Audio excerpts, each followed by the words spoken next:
दोस्तों, आज इस कहानी के ज़रिए मैं आपके साथ श्री कृष्ण जी की कहानी शेयर करने वाला हूँ, जो आपकी सारी चिंताएं दूर कर देगी। दोस्तों, आपको इस कहानी से बहुत कुछ सीखने को मिलने वाला है, इसलिए इस कहानी को अंत तक ध्यान से ज़रूर पढ़िए।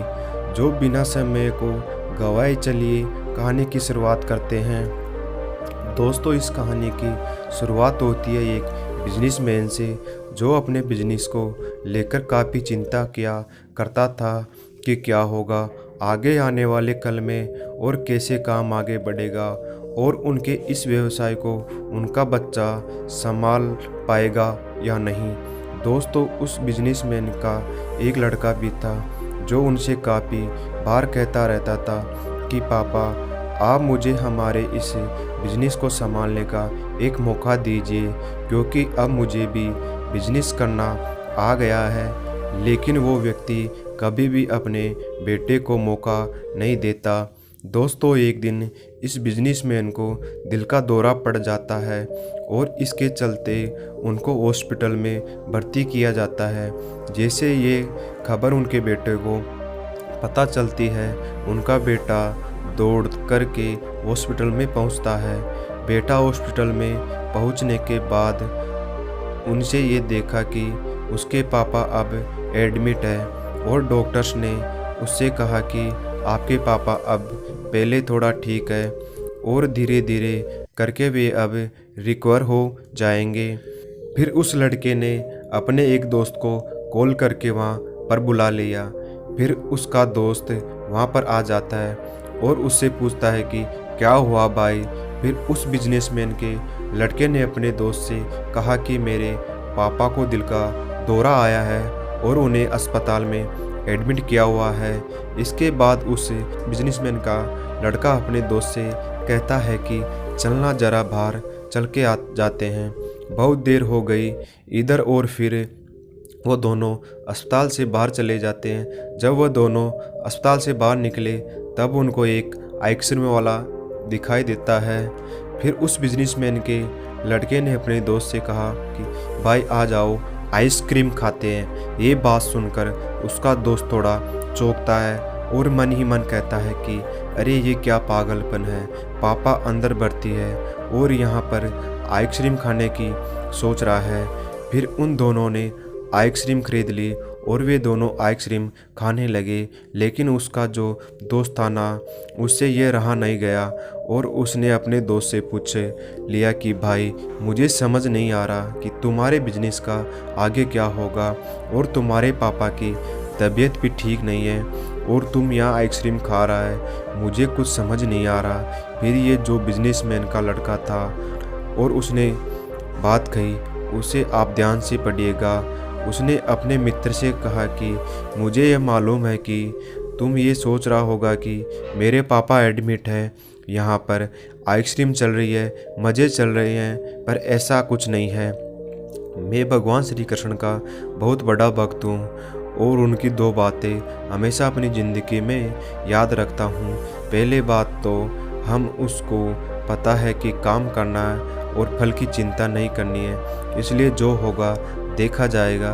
मैं सिर्फ अपने काम पर ही फोकस करूँगा और फिर बिजनेस भी अच्छा चलेगा।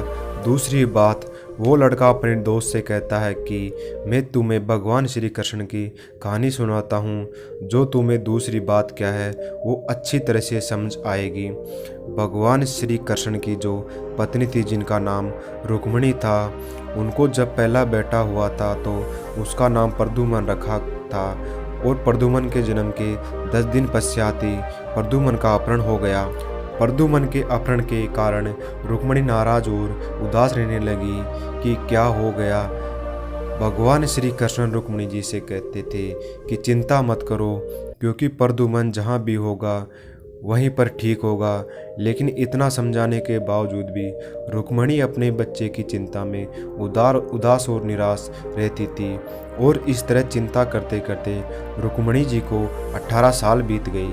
18 साल के बाद द्वारिका में जब प्रद्युम्न की वापसी हुई और जब प्रद्युम्न द्वारिका में वापस आए तो उनके साथ में उनकी पत्नी मायावती भी थी।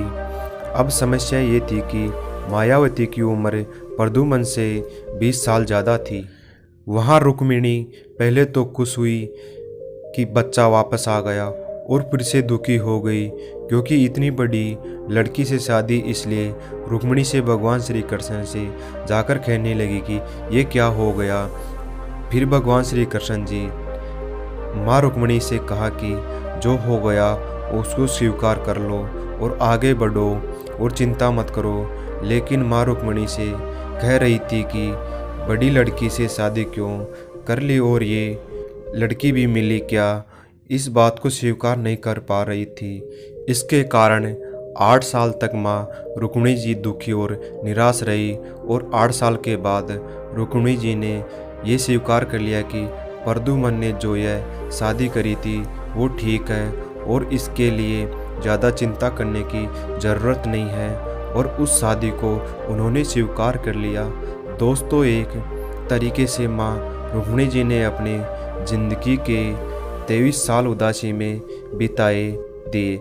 इस कहानी को ख़त्म करते हुए वो लड़का अपने दोस्त से बोला कि मैंने अब स्वीकार करना सीख लिया, क्योंकि भगवान श्री कृष्ण जी कहते हैं कि जो हो रहा है उसे स्वीकार कर लो, ज़िंदगी अपने आप सहज हो जाएगी। दोस्तों, ये छोटी सी कहानी जो हमें 2 बड़ी बातें सिखाती है, और यही बातें मैं आपके साथ शेयर करना चाहता हूँ कि हमारी ज़िंदगी में जो कुछ भी घटना है उसे स्वीकार करना सीख लीजिए और फिर ज़िंदगी अपने आप सहज हो जाएगी। हमारे नियंत्रण में जितने भी चीज़ें होगी उन चीज़ों पर तो हमें ज़रूर नियंत्रण करना चाहिए, लेकिन जो चीज़ें हमारे नियंत्रण से बाहर है उन चीज़ों को हमें स्वीकार कर लेना चाहिए। अगर हमने स्वीकार नहीं किया तो हमें भी माँ रुक्मिणी की तरह बहुत सालों तक उदास रह जाएंगे। दोस्तों, आज के यह कहानी आपको कैसी लगी और आपको इस कहानी से क्या सीखने को मिला, ये हमें नीचे कमेंट बॉक्स में कमेंट करके ज़रूर बताइए। साथ ही अगर आपको श्री कृष्ण की ये कहानी पसंद आई होगी तो इस कहानी को अपनों दोस्तों के साथ अवश्य शेयर कीजिए।